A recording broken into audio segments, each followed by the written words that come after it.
Je starte le webinaire maintenant. Et puis Übertragen starten.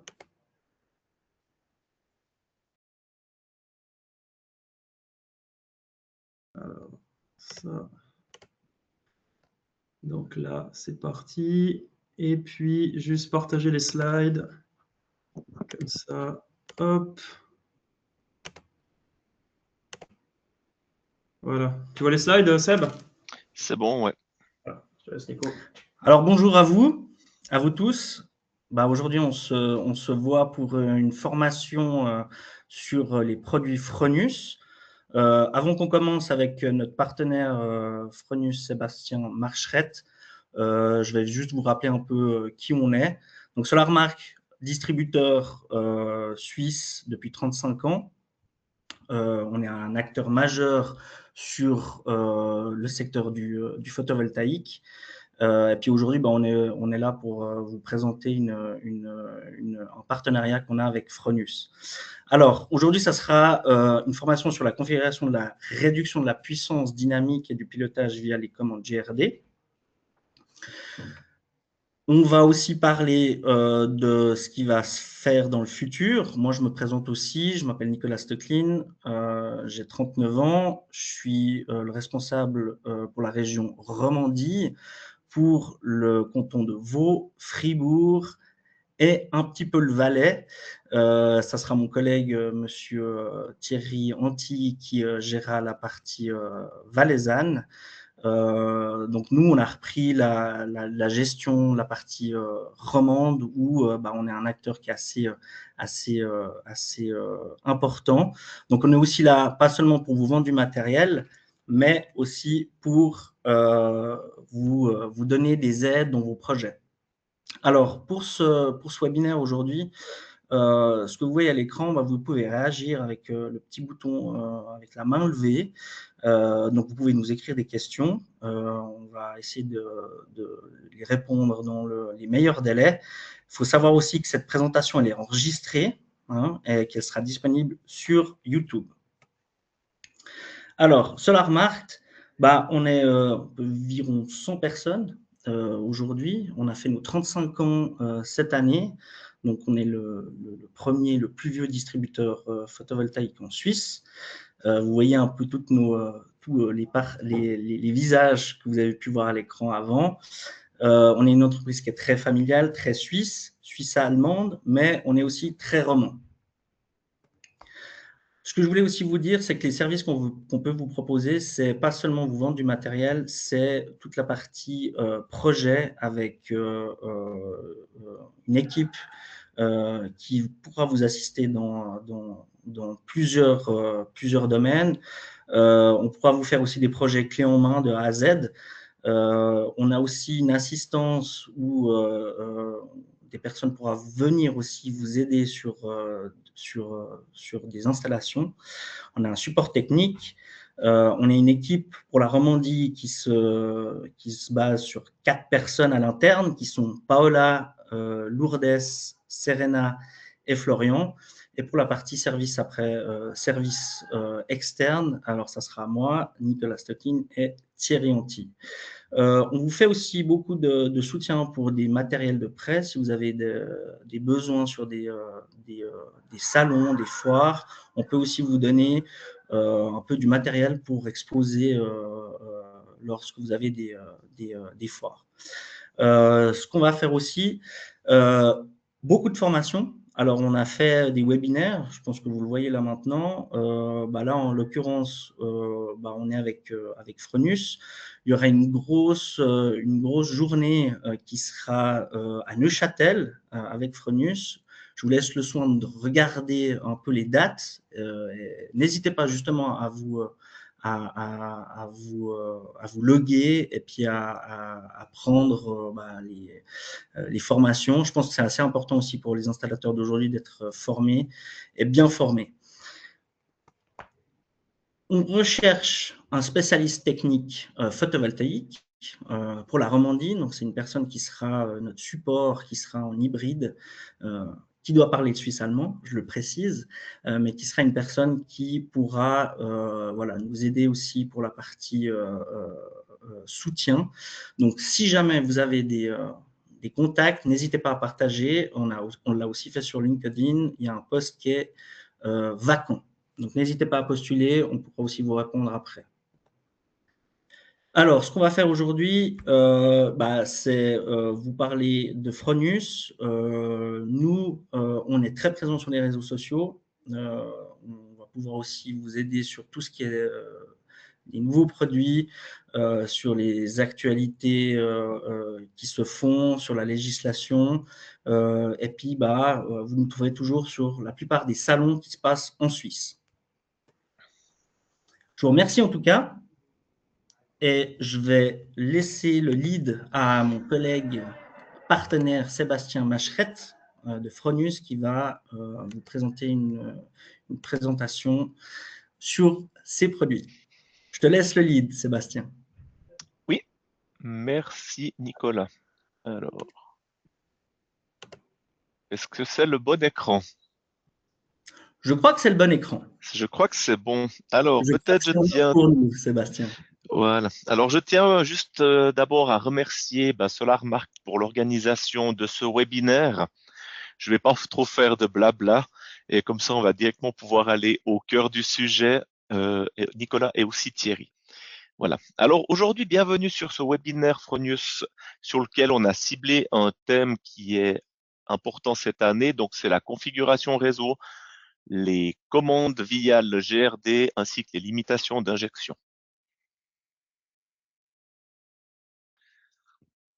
Donc, le sommaire aujourd'hui, donc une petite présentation de l'entreprise, très rapidement le portfolio onduleur et accessoires couplage secteur, et ensuite les possibilités de limitation basique sans smart meter, les possibilités avec smart meter, la nouvelle fonction Energy Cost Assistant, des setups spécifiques et la configuration pays, par exemple P2U. Quelques mots avec aussi la gestion d'énergie avec la Wattpilot Flex. Quelques nouveautés et pour finir, pourquoi choisir les produits Fronius. Donc, Fronius a été créé en 1945 donc par Gunther Fronius qu'on voit ici. Donc, c'était une entreprise individuelle à sa fondation. On a deux business units. Donc, le premier qui est le plus grand savoir-faire de l'entreprise, c'est welding, donc toutes les solutions de soudage, donc soudage industriel. On est très présent dans l'industrie automobile, ferroviaire, également dans l'aérospatiale. Et notre deuxième business unit, c'est Solar et Énergie. Donc là, c'est ce qui nous intéresse aujourd'hui, la partie solaire. Et on a aussi là-dedans des systèmes de charge essentiellement pour des batteries, soit plomb, soit lithium, qui couvrent beaucoup des chariots élévateurs. Quelques chiffres. Donc, Fronius a 1446 brevets à son actif. On est environ 7000 collaborateurs autour du monde. On génère en moyenne ces dernières années 1,2 milliard d'euros par année. On a 37 filiales, dont Fronius Suisse par exemple, et 60 pays avec des partenaires commerciaux. Et on exporte 87% de nos produits. Donc à savoir que Fronius n'est pas seulement une marque, mais c'est surtout un fabricant. Donc on fabrique nos produits en Autriche. C'est toujours aujourd'hui une entreprise familiale. Alors la famille s'est bien agrandie, mais depuis 2012, c'est Elisabeth Strauss qui est aux commandes.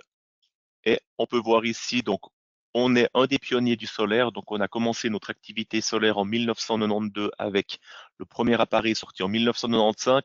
Donc, ça, c'est toutes les gammes qui aujourd'hui ne sont plus commercialisées. Et là, on voit les gammes qui sont aujourd'hui commercialisées. Donc, je pense qu'il y a déjà des produits qui vous sembleront familiers. Pour la partie suisse et pour l'entité solaire, nous sommes 4. Donc, Jonathan qui est conseiller de vente, qui s'occupe essentiellement des grossistes, Philippe qui est formateur pour la Suisse alémanique, Claudio qui est conseiller technique pour la Suisse alémanique, et moi-même qui fais un peu l'hybride de tout ça pour la partie Romandie. Ensuite, le portfolio onduleur et couplage secteur. Donc, on a la gamme d'onduleurs. Donc, ce qui est hybride de 3 à 12 kW, c'est la gamme Gen 24 qui a maintenant la dénomination SC, qui veut dire courant supérieur. Et tout ce qui est dénominé plus veut dire que l'onduleur, il est hybride. On a depuis environ 6 mois maintenant sur le marché la gamme Verto Plus qui est hybride de 15 à 33,3 kVA avec 3 MPPT et une entrée batterie. Et tout ce qui est non hybride, donc la gamme Verto de 15 à 33 avec 3 ou 4 trackers selon la puissance et la gamme Toro et Ergeno qui court 50 jusqu'à 125 kVA. On a également les produits couplage secteur, donc les smart meters, donc le modèle traversant, le modèle avec comptage indirect. Les bornes de charge, donc l'ancien modèle, le nouveau qui est un best-seller aujourd'hui et la version Pro qui va arriver tout prochainement. Les solutions pour l'eau chaude avec le Home Pilot et le Home Pilot Eco qui sera prochainement disponible. Et tout ce qui est système de batterie et backup. Voilà, on va aller au cœur du sujet maintenant. Donc, on va commencer par les possibilités basiques pour faire de la gestion d'énergie quand on n'a pas de smart meter. Donc, on va agir sur une limitation au niveau de l'onduleur ou des onduleurs s'il y en a plusieurs. Donc, concrètement, pour faire ça, on va passer par des commandes qu'on va donner à notre carte pilote. Donc, la carte pilote, c'est l'intelligence de notre système, donc le chef d'orchestre finalement. Donc, c'est là-dessus qu'on va pouvoir faire du pilotage, raccorder une batterie, etc. Donc, on a tout d'abord l'arrêt d'urgence. Donc, il est volontairement mis en gras parce que ça fait partie, on va dire, d'une gestion d'énergie. On a les interfaces Modbus.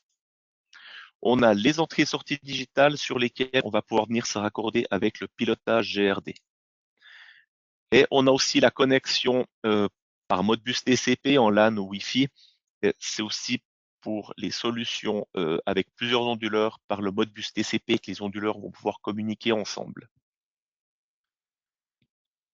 Donc, on va se pencher, donc on va aller du plus basique au plus évolué. Donc, on va commencer par la fonction WSD qui veut dire Wired Shutdown, donc arrêt d'urgence câblé. Donc, cette fonction qui a comme fonction première arrêt d'urgence pour certains marchés, mais quelquefois aussi pour la Suisse, on peut aussi l'utiliser si on a un contact 0% du GRD. Et si en fait on rompt le pont qui est monté d'usine, l'onduleur il va instantanément s'éteindre. On peut faire une connexion en chaîne, donc avec jusqu'à 100 mètres entre chaque appareil et au total 1000 mètres de câble. On peut aller jusqu'à 28 appareils grâce à cet arrêt, on va dire, d'urgence. On peut aussi utiliser ce contact pour des retours d'état avec des parafoudres ou quand on utilise certaines fonctions comme le backup switch, donc notre interrupteur pour le courant de secours. Donc, comment ça se raccorde? Donc, on a d'un côté notre interrupteur qui est une variante NC, donc on n'a pas le choix, qui vient se raccorder entre les bornes in plus et moins de l'onduleur master. Donc l'onduleur master, ce sera le premier qui reçoit l'interrupteur. Donc on a une configuration par deep switch où le premier appareil doit être absolument sur 1. Et ensuite, on a une sortie out qui va se raccorder sur le in du suivant, etc. Et tous les autres appareils qui sont déclarés comme slave auront leur interrupteur à positionner sur 0. À savoir que dans ce cas, si par exemple on a notre câble qui est rompu à n'importe quel endroit, dû à un problème mécanique ou peut-être un incendie qui sera en cours, ça va instantanément couper l'entier de la chaîne. Ensuite, les entrées-sorties numériques, donc c'est le connecteur qui est à droite, le plus large. Donc on a tout d'abord 6 entrées-sorties configurables où on va pouvoir plutôt utiliser du pilotage de charge, donc jusqu'à 4 charges, par exemple une pompe à chaleur, une pompe de piscine, une climatisation. On va aussi l'utiliser pour le courant de secours. Et on a ensuite 6 entrées ici, donc IN 6, 7, 8, 9, 10, 11, avec lesquelles on va pouvoir réceptionner les commandes de pilotage de l'onduleur, mais aussi utiliser par exemple pour des retours d'état de parafoudre ou des retours d'état backup. Voilà, donc concrètement, par exemple, dans ce cas-là, alors on va prendre les exemples les plus complexes parce que si on regarde le plus complexe, quand ça sera plus simple, ça sera beaucoup plus facile à faire. On reçoit par exemple de notre GRD que lui, il a 4 contacts, comme on le voit ici, et que selon l'actionnement de ces contacts, il va dire, je veux que l'onduleur il puisse produire pleine puissance, 60%, 30 ou 0. Donc là, on va vraiment agir sur la production de l'onduleur. Donc pour ça, on aura besoin d'un commun qui vient de notre carte. et chaque fois un retour sur certaines entrées qu'on définira. Donc, c'est tout à fait libre, mais on vous suggère toujours d'utiliser de 8 à 11 parce que c'est aussi ce qui est noté par défaut dans nos notices. Alors, si on a plusieurs onduleurs, et là, c'est vraiment spécifique, j'insiste, si on n'a pas de smart meter. Donc, si on n'a pas de smart meter, chaque onduleur doit recevoir individuellement une commande. Donc, on peut voir ici, ben, ça, c'est les onduleurs ancienne génération, mais c'est la même chose. Donc, si on avait plusieurs onduleurs, on doit venir individuellement avec chacun sa propre alimentation. Pour faire ça, c'est un petit peu, ça ajoute un peu de complexité. On peut venir, par exemple, avec des relais de couplage comme ceci. Donc, avec un pilotage GRD, on a, ben, dans ce cas-là, par exemple, 4 relais qui sont actionnés, puis on pourrait aller individuellement sur 4 onduleurs. Alors, on voit que le nombre de bornes que ça fait passablement de câblage, mais c'est une solution qui existe et qui doit peut-être être utilisée si, pour une raison ou pour une autre, on a plusieurs marques différentes sur une installation, peut-être qu'on n'aura pas le choix que d'utiliser ceci. Donc, les exemples de configuration, donc si on prend nos 4 contacts avant, donc on a des règles donc, qui sont définies par le GRD. Donc, par exemple, moi, je définis quand le IN8 est fermé, ça veut dire qu'on a 100% droite puissance, ça veut dire que le 9, 10, 11 sont ouverts. On va depuis les exigences réseau et la gestion de puissance, on va en fait aller créer des règles. Et ces règles, au fait, on va simplement en cliquant aller définir quel est l'état de chaque pin. Alors quand on le fait en live, on a une petite légende. Donc ça veut dire que quand j'ai le contact 8 qui est fermé et le 9, 10, 11 qui sont ouverts, l'onduleur il va faire quelque chose. Et on va choisir ici limitation de la puissance de sortie avec une puissance à 100%. Donc ça veut dire on n'a pas de limitation. Donc ça, c'est la première commande. Alors, on n'oublie pas de les activer et chaque fois de sauvegarder. Ensuite, je vais créer ma prochaine règle. Donc, par exemple, maintenant, c'est le contact IN9. Quand il est fermé et que les autres sont ouverts, le GRD me demande 60%, pardon. Donc, on va configurer le 8, 10 et 11 ouverts et le 9 fermé. Et là, on va choisir 80% de puissance, etc. Et on va le faire pour les autres contacts. Donc, le 10 fermé, j'ai 30%. Donc, on ajoute la nouvelle règle et au final, nos règles s'additionnent et je mets la dernière règle à 0%. Donc, quand on fait ça, ça fonctionne. Par contre, ce qui est un petit peu contraignant, c'est que par exemple, si on met l'onduleur à 0%, ben, on n'a plus du tout de production. Donc, ce qui va être beaucoup plus judicieux aujourd'hui, c'est d'aller agir avec un smart meter au niveau du point d'injection. Donc là, on va passer au deuxième chapitre, donc les possibilités intelligence avec smart meter. Donc, avec la limitation au point d'injection pour un ou plusieurs onduleurs. Donc, tout d'abord, il nous faut un smart meter.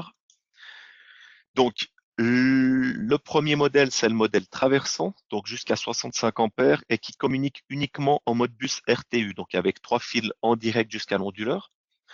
Et le deuxième smart meter, c'est le smart meter IP5KA avec un comptage indirect par CT qui ont un signal de sortie en 333 millivolts. Et la communication, elle peut se faire en mode bus RTU, donc comme celui-ci, ou en mode bus TCP via LAN ou VLAN. À savoir que d'ici la fin de l'année, on aura un mix des deux qui sortira, donc un modèle traversant version IP. Donc la limitation d'injection dynamique, donc concrètement, ça veut dire qu'on limite à la puissance définie à l'instant T le point d'injection. Et pour ce faire, la production max autorisée, ce sera la limite plus la consommation du bâtiment. Donc potentiellement, selon la limite qu'on a qui est exigée, si on a beaucoup de consommation dans le bâtiment, on n'a pas d'incidence. Donc comme c'est obligatoire maintenant chez la majorité des GRD depuis 2026, donc c'est ce fameux réglage des 70% max de la puissance DC. Donc concrètement, si on prend cet exemple ici, on voit que la puissance, elle est limitée à ce niveau-là et que dès qu'on a de la consommation, la puissance d'injection, elle augmente. Donc on voit que c'est intéressant de pouvoir consommer. Donc le réglage possible, c'est soit en pourcent de moins 10 à plus 100% de la puissance DC ou directement en watts. Donc pour ce faire, vous avez directement, quand vous faites la première mise en service ou ultérieurement en venant sur le réglage exigence en matière de sécurité et de réseau, vous mettez ici la puissance totale de votre installation, donc vraiment la puissance DC des panneaux solaires. C'est aussi valable si vous utilisez avec plusieurs onduleurs. On va limiter la puissance de l'installation et on va choisir ici 70%, où on peut le rentrer directement en watts. Et on va aussi définir que si on perd la communication avec le smart meter, qu'est-ce qu'on fait? Bon, on va réduire la puissance de l'onduleur à 0. Vous savez déjà régler les 70%. Ensuite, un petit peu plus complexe quand on a des systèmes mixtes. Donc, ça veut dire plusieurs onduleurs à limiter. Donc, les conditions, c'est clair, plus d'un onduleur, mais maximum 20 au total. Et jusqu'à aujourd'hui 300 kW maximum. Donc, les onduleurs utilisables, c'est toute la gamme Snap Inverter. Donc, c'est ceux-ci, on va dire les anciens qui sont plus commercialisés aujourd'hui. Tout ce qui est Gen 24, Verto, Toro et aussi Argeno. Alors, je l'ai pas en image. Et au maximum, pour l'instant, c'est un onduleur hybride avec batterie. Donc, soit un Gen 24+, soit un Verto+. Donc, les onduleurs, ils doivent être sur le même réseau, donc tous connectés au même routeur. Le protocole utilisé entre les onduleurs, c'est le Modbus TCP. Et avec ça, on a besoin de uniquement un seul smart meter. Donc, ce smart meter sera connecté sur l'onduleur qu'on définira comme master. Et l'onduleur master doit avoir une carte pilote. Ça veut dire il doit être soit Gen 24, Verto ou Toro. Il ne peut pas être un Snap Inverter ou un Argeno. Donc, concrètement, on aura en fait trois catégories de produits. Donc, l'onduleur master, et les onduleurs slave, soit des générations Snap Inverter avec carte de communication Data Manager 2.0 ou des générations Pilot. Il y a ici un lien vers une vidéo YouTube où vous avez tout un webinaire qui est dédié à la configuration juste de ce type d'installation. Donc, on va commencer par configurer les onduleurs slave. Donc, on va aller activer la commande possible via Modbus TCP. Donc, simplement, on va sur communication, Modbus, et on va activer ici Modbus serveur TCP. Les pré-réglages qui sont de base, c'est ce qu'on a besoin pour notre écosystème. Donc, vous le faites ça. Vous allez ensuite sur les exigences réseau et la limite d'injection et vous allez activer exactement comme c'est noté ici, une limitation de puissance avec une limite d'injection soft à 0 watts et vous activez aussi réduire la puissance à 0 si la communication du smart meter est rompue. Ça, c'est indispensable, c'est pour la sécurité. Donc, s'il y a des pertes de communication, c'est pour éviter que le système il soit hors contrôle puis qu'il injecte beaucoup plus que ce qu'il peut faire. Et le troisième réglage à faire, c'est dans la gestion de puissance entrée-sortie, il faut mettre les priorités de commande comme elles sont spécifiées ici. Donc ça, vous le faites sur tous les onduleurs slave qui ont une carte pilote. Et pour les onduleurs slave qui ont une carte data manager, donc les anciens Snap Inverter, donc c'est surtout l'interface qui va changer. Hein. La base des réglages, c'est la même. Donc vous allez activer le Modbus par TCP. Et surtout bien contrôler qu'activer commande d'onduleur via Modbus soit coché. Et sur éditeur de fournisseur d'électricité, vous allez faire finalement le même réglage, donc limiter le système, 0 watt de réinjection et réduction à 0% dès que le compteur n'est plus couplé. Et vous mettez aussi les priorités selon ce qui est spécifié ici. Donc là, vous avez pu configurer tous vos onduleurs slave. Et maintenant, pour l'onduleur master, donc on va aller sur la limite d'injection, donc comme on l'a fait quand on n'a qu'un seul onduleur. Maintenant, on va mettre la puissance DC du total de l'installation à ce niveau-là. Et on va activer la limite d'injection. Là, on pourra le faire, si je ne dis pas de bêtises, seulement en watts. Donc, vous aurez besoin d'une calculatrice. Et on va cocher configuration de plusieurs onduleurs. Donc, vous activez cette coche et vous avez une liste qui va arriver, qu'on va voir ici en zoom. Donc, vous avez la liste de tous les onduleurs qu'il va trouver en fait sur le réseau. Et vous allez sélectionner uniquement les onduleurs slave. Donc, vous les cochez dans cette liste et après quelques secondes, ils vont se noter comme connectés. Donc, à partir de là, votre système, il est prêt à fonctionner pour faire de la réinjection dynamique avec plusieurs onduleurs. Il nous manque encore la dernière chose, donc on va aller faire le réglage des contacts. Donc, c'est exactement la même chose qu'on a vu avant. Donc, on a toujours nos commandes du GRD qui arrivent. Donc, par contre, ce qui est intéressant maintenant, c'est qu'on peut raccorder notre pilotage GRD uniquement sur l'onduleur master. Donc, on n'a pas besoin d'avoir ce fameux relais. Et on agit en fait via Modbus TCP sur la variation du pilotage de l'injection. Donc maintenant, ce qu'on va faire, donc on va noter toujours notre séquence. Et là, on va choisir maintenant limitation d'injection dynamique. Et là, en fait, on va interagir sur la limite d'injection au niveau du smart meter. Donc, par exemple, un GRD, alors je sais qu'il y en a déjà certains en Suisse romande qui demandent d'avoir un pilotage à 0%, y compris pour les installations de moins de 30 kW. Donc, vous pourriez simplement faire ça. Donc, vous avez une commande. La puissance effective, c'est 0 watts. Par contre, là, on va quand même assurer toute notre autoconsommation grâce au photovoltaïque. Il y a une spécificité quand vous utilisez dans le système des onduleurs Argeno 125. On peut utiliser tout seul un onduleur Fronius Argeno qui peut être piloté en réinjection dynamique avec un smart meter IP. Donc un tout seul. Par contre, s'il est tout seul, il ne peut pas recevoir directement les commandes depuis le GRD, donc les 4 commandes de 60, 30 ou 100. Il peut recevoir du 0%, mais du 0% comme un arrêt d'urgence.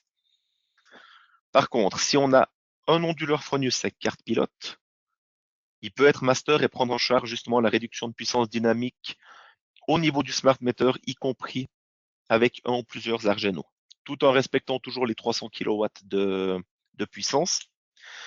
Et si l'installation est composée uniquement d'onduleurs Fronius Argeno ou si elle est plus grande que 300 kW, vous devrez utiliser un data logger tiers, donc par exemple un SolarLog, pour gérer le pilotage des appareils, donc la limitation d'injection et les commandes GRD. Avec ça, c'est clair que vous pourriez aussi, avec un data logger tiers, faire du multimarque via le data logger.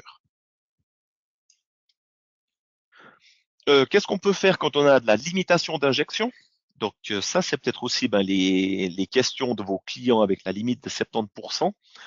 Donc une batterie, donc une borne watt pilote ou un home pilote, c'est clair qu'ils peuvent consommer davantage d'énergie malgré qu'il y ait une limitation.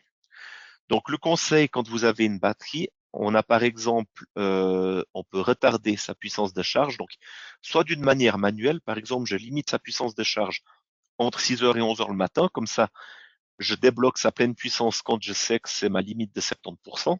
Et ça, ce qui est pratique, c'est qu'aujourd'hui, avec l'accès à distance, vous pouvez le configurer ultérieurement pour le client si nécessaire. Ou utiliser les fonctions intelligentes Energy Cost Assistant, on va le voir juste après. On peut aussi utiliser une borne watt pilote. Alors pour certains marchés, en combinaison avec le zéro injection, donc certains marchés, on n'a pas le droit d'injecter. Avec la borne, dès qu'on branche la voiture, on va en fait faire augmenter la puissance de l'installation solaire pour mettre dans la voiture. Et avec l'home pilote, donc on va pouvoir piloter un corps de chauffe électrique sur un ballon d'eau chaude ou de chauffage. Et on va aussi pouvoir utiliser cette énergie en fait qui serait de toute façon pas produite pour le valoriser dans de l'eau chaude.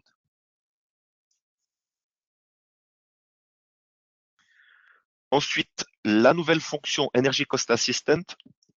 Donc ça, c'est quoi? Donc ça considère 3 paramètres. Donc on va considérer la production estimée via les données météo, les prévisions de consommation du bâtiment via une intelligence artificielle, ainsi que les tarifs de l'électricité, donc double ou flexible. Donc flexible déjà chez certains GRD, et dans quelques années, je pense que ça sera généralisé. Donc très basiquement, on va limiter la décharge s'il y a une grande consommation qui est prévue et que le tarif est bas, et où on va charger la batterie lorsque le tarif est bon marché. Donc le but de cette fonction, c'est de générer du chiffre d'affaires supplémentaire avec la batterie. C'est clair que c'est quelque chose qui sera utile essentiellement en hiver. En été, il y a un peu moins d'intérêt. Donc il y a toute une vidéo à ce sujet que vous pouvez aller voir en cliquant sur ce lien.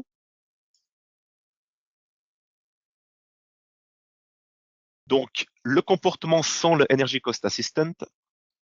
Donc dans cet exemple, on peut voir donc l'état de charge de la batterie qui est ici en vert, les tarifs de l'électricité qui vont évoluer au fil de la journée et ici la consommation. Donc, ce qu'on voit, il y a de la consommation. On va charger la batterie à des petits moments ici et là, mais on va pas du tout tenir compte au fait des tarifs. Si on prend le même scénario et qu'on avait la fonction Energy Cost Assistant, le système, il va se dire à un moment donné, le tarif, il est si bas que ça vaut la peine et que je charge ma batterie. À savoir que le système, il prend en considération un certain delta de différence de prix pour que ça vaille la peine. Parce que le système de batterie, c'est clair qu'il n'est pas parfait. Donc, on a toujours des pertes quand on charge et quand on décharge. Donc, on considère ces pertes. Donc, ensuite, dès qu'on a chargé notre batterie, le système, il va se dire, pour l'instant, le tarif, il est toujours bas. Donc, je verrouille et il sait qu'il y aura des tarifs plus élevés plus tard.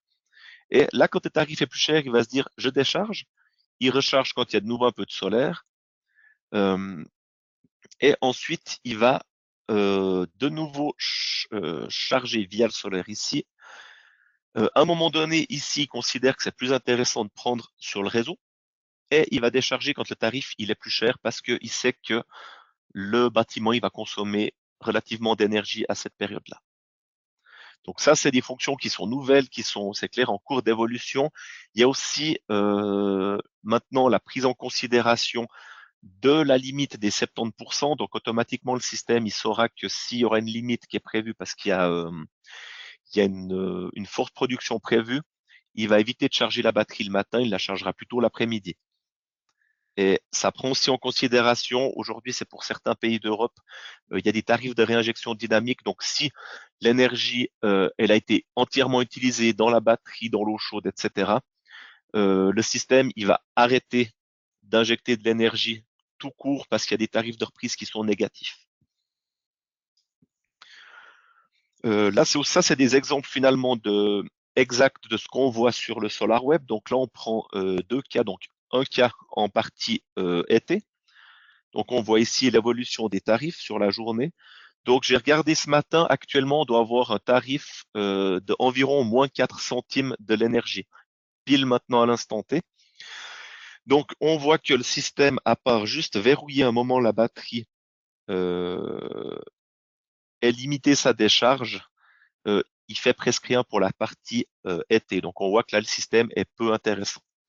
Par contre, maintenant si on prend le même scénario mais en période hiver, donc le système, dès que le tarif est bas, il arrête de décharger. Tout à coup, il se dit, moi, je vais le charger parce que le tarif, il est bas.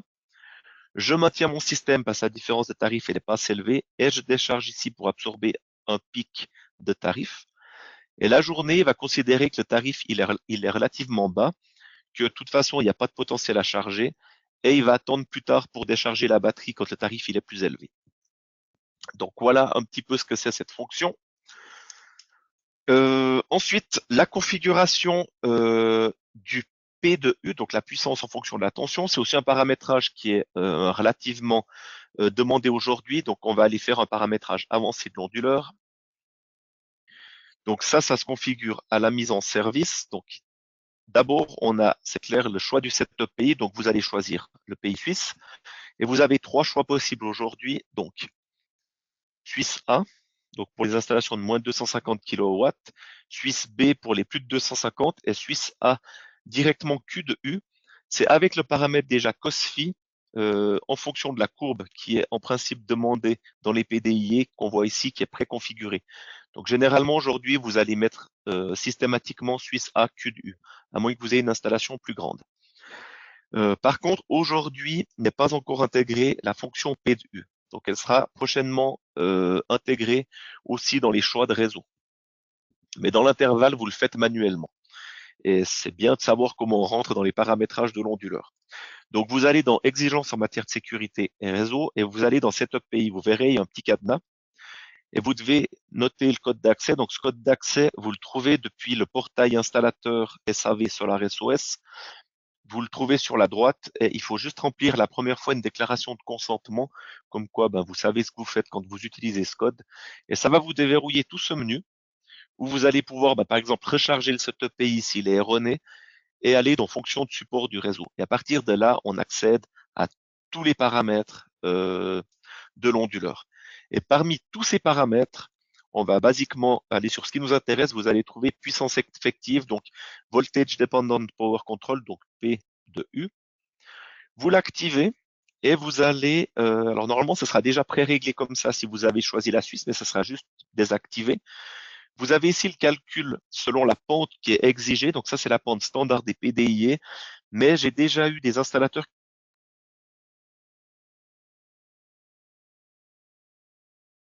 qui demandent à ce que la pente, elle commence. Donc pour trouver le début de la pente, donc c'est ce qu'on trouve ici, on va faire simplement 230 volts, qui est la tension nominale, fois le début de le point ici, donc ce qui nous donne ici les 253, et la pente, c'est simplement donc 100% divisé par la tension au point final moins la tension au point de départ, et ça nous donne ces 21,74 qu'on retrouve ici. Voilà. On peut ensuite, si les GRD le demandent, on peut sortir un PDF avec les réglages réseau. Donc, vous allez toujours depuis l'interface de l'onduleur sur Information. Vous avez plein d'onglets ici. Vous pouvez décocher ce qui vous intéresse pas pour sortir le PDF, parce que sinon le PDF, il est relativement grand, parce qu'il y a absolument tous les réglages, toutes les versions, la batterie, etc. Vous trouvez aussi les cycles de charge d'une batterie, par exemple, qui sont ici. Et vous cliquez sur Enregistrer au format PDF. Et vous avez votre PDF avec le numéro de série de l'appareil et comme quoi le réglage a bien été réalisé. Ensuite, la borne de charge Wattpilot Flex, donc le délestage et la limitation au niveau du smart meter. Donc, comment on raccorde le délestage? Alors, je m'excuse pour la qualité de cette image, que j'ai fait des recherches, mais j'ai pas trouvé mieux. Donc, la Wattpilot Flex Home, Flex Pro, mais aussi la version 2.0 sont équipés d'un contact de pilotage qu'on retrouve ici, qui peut venir en fait se mettre sur une commande du GRD.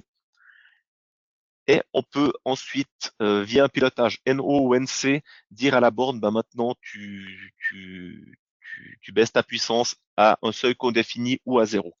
C'est, on va dire, du software que si on n'a pas ce genre de fonction, les GRD qui le demandent, on est obligé d'agir avec un contacteur qui va couper entièrement la borne, ce qui peut créer des problèmes avec la charge de la voiture quand on redémarre. Donc concrètement, pour le configurer, on va sur l'application Wattpilot et on a juste besoin d'aller sur configuration réseau. Donc on a le mot de passe technicien qui est requis, dans lequel on peut faire la sélection pays, limitation de puissance, courant max monophasé et surtout configurer l'entrée numérique. Donc voilà, comme ça vous savez comment le faire. On peut aussi via la borne de charge faire du load balancing dynamique. Ça veut dire avoir une ou plusieurs bornes et pas dépasser l'intensité qu'on a définie au niveau du smart meter, donc pour protéger les fusibles d'intro. Donc dans le cas là, on a une borne avec de la consommation qui font 21 ampères. On a un deuxième véhicule qui arrive. On va partager le courant pour ne pas dépasser ces 25 ampères. Maintenant, on est en journée, il y a de la production, on augmente en même temps la puissance qu'on autorise aux bornes. Et les consommateurs, ils augmentent, on baisse la puissance des bornes, etc. On peut donner aussi des priorités. Donc, par exemple, on a la même chose, la priorité haute à tout le courant. Là, on prendrait l'exemple de borne 32 ampères. Et quand la priorité haute s'en va, c'est les priorités basses qui se partagent le courant, etc., etc. On peut aussi utiliser nos bornes Wattpilot avec un Fronius Smart Meter IP, donc uniquement le IP en mode bus TCP, donc par LAN Wi-Fi. Donc s'il n'y a pas de solaire, juste pour protéger l'introduction, mais aussi s'il y a du solaire avec une production tierce qui n'est pas forcément des onduleurs Fronius. Ensuite, les nouveautés. Donc là, on a fini la partie, je dirais, gestion. Donc juste les nouveautés qui vont arriver cette année. Brièvement, on aura le Home Pilot Echo. Donc par rapport au Home Pilot qui fait de la gestion d'énergie watt par watt, on va dire un peu comme une batterie. Là, on va faire du step by step. Ce sera toujours pour des cordes chauves jusqu'à 9 kW. Et ce sera à peu près la moitié du prix du Home Pilot actuel. Et on aura surtout la nouveauté, c'est l'interface de communication bidirectionnelle avec les pompes à chaleur compatibles. La liste des compatibilités, elle est en travail actuellement et elle sera diffusée à la sortie de l'appareil. On a également comme nouveau produit la Fronius Reserva Pro qui arrive ces prochaines semaines. Peut-être que partenaires de SolarMark pourront vous confirmer les dates. Donc, particularité de la Reserva Pro, elle a les cellules et les modules qui sont fabriqués en Europe. Donc, dans certains pays européens, elle est éligible à des subventions. Donc, et les capacités vont de 12 à 32 kWh par tour. On peut monter jusqu'à 4 tours en parallèle avec des modules batterie qui font un poids qu'on peut porter à 2 personnes. On a des puissances de charge et décharge qui sont intéressantes, donc avec la gamme Verto jusqu'à 28 kW de charge et décharge, donc ce qui fait que c'est idéal pour de la PP, du commerce ou de l'agriculture. Et on peut aller comme la Reserva, on va dire, normale, jusqu'à 4 tours, donc jusqu'à 128 kW, 100 mètres de coffret de jonction DC.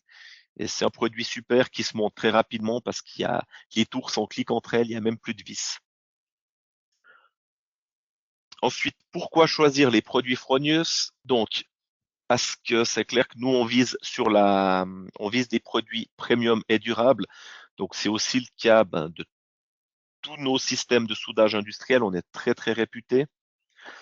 Parce qu'on fabrique en Europe, on n'est pas seulement une marque européenne. Donc, la création de valeur européenne est possible qu'avec nos fournisseurs. Donc, on a 95% de nos partenaires commerciaux en Europe. 75% des composants viennent d'Europe et 20% directement de l'Autriche. Donc, on produit sur site, donc à Satlet. On a différentes usines de production et aussi notre recherche et développement. On a aussi du recherche et développement en France, en Allemagne, etc. Notre centre de réparation et notre siège à Vels.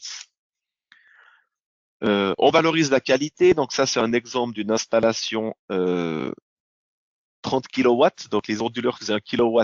Donc c'est nos premiers onduleurs qui sont encore en service aujourd'hui. Donc depuis 27 ans maintenant. Donc pour arriver aussi à des produits aussi qualitatifs, donc nos tests ils vont bien au-delà donc des normes exigées. Donc on a différents tests relativement agressifs pour que les appareils résistent à tout ça. Aussi, il y a quelque chose qui est intéressant aujourd'hui, c'est que donc comme les onduleurs constituent l'épine dorsale du système photovoltaïque, et ils constituent l'infrastructure pour garantir l'approvisionnement énergétique à l'avenir. Ça, c'est une question qui est très ouverte. Où devrait se situer l'autorité nécessaire pour contrôler tous ces systèmes à l'avenir? Voilà, ça vous y répondez par vous-même. Et vos données sont en sécurité chez nous, donc on a nos propres serveurs en Autriche et on a des clouds en Europe. Et toutes les données sont stockées séparément pour être le plus protégé en cas de cyberattaque. Et aussi, ce qui est intéressant chez Fronius, donc on a un écosystème qui est complet, donc où on a les onduleurs, la partie batterie, la partie chauffage, la partie charge de véhicules et aussi les parties backup aujourd'hui. On a également un support technique qui est donc en français, en allemand, en anglais, en italien pour la Suisse. Donc ça, vous avez des numéros spécifiques pour tout ça.